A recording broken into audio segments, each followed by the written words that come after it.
PEGI 18.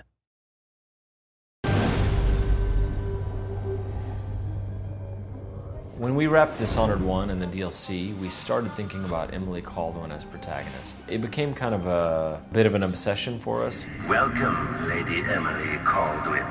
To see Emily and treat her the right way. Like, think really, how would she grow up? What would she look like? How would she carry herself? So it's 15 years after the Rat Plague, after the first Dishonored, and Corvo's been training her for 15 years, telling her, someday our enemies are going to come for you with knives and you have to be ready.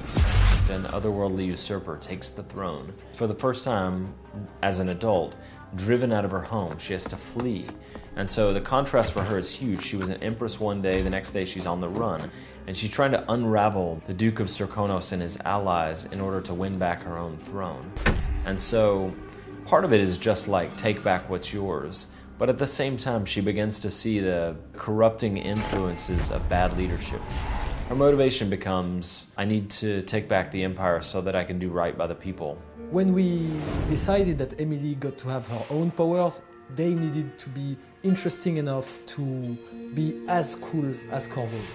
Her mobility power is called Far Reach, where it's more elastic than Blink. It's not so much a short-range teleport as it's almost like a supernatural grapple that allows you to pull yourself through the world. You can slingshot past things.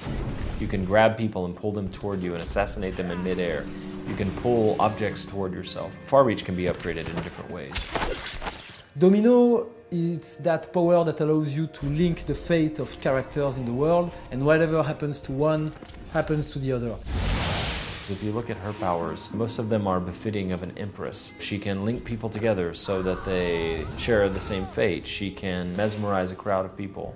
There you are. I feel so empty right now.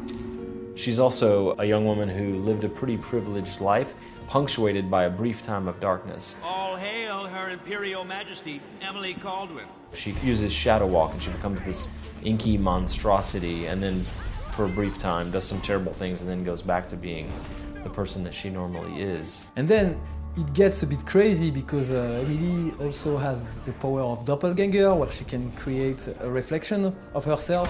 It can be used to distract AI enemies, or it can be upgraded so that it's actually lethal and it can assassinate. So whether you play Emily or Corvo, you work your way through the same set of missions. But that said, Emily's commentary on the world is sometimes similar to Corvo's, but sometimes it's different based on her perspective. I wish I could just run away from all this. Sometimes you do. And one of the underlying themes of the game is that Emily, as Empress, is used to depending on a lot of other people to get what she needs. And in this situation, she's really only got herself to depend on. And then on top of that, because she is a former Empress, an Empress on the run, people react very differently when they see her than they do to Corvo. All that, and you have your father's eyes, your Imperial Majesty.